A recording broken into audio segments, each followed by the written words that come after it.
ক পিস হয়? 4 পিস।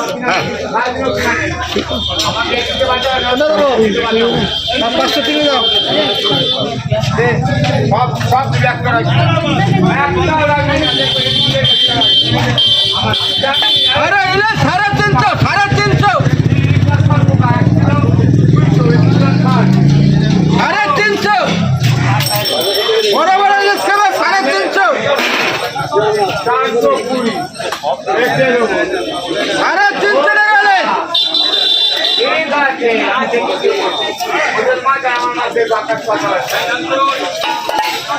এলে 350 280 টাকা। এই যে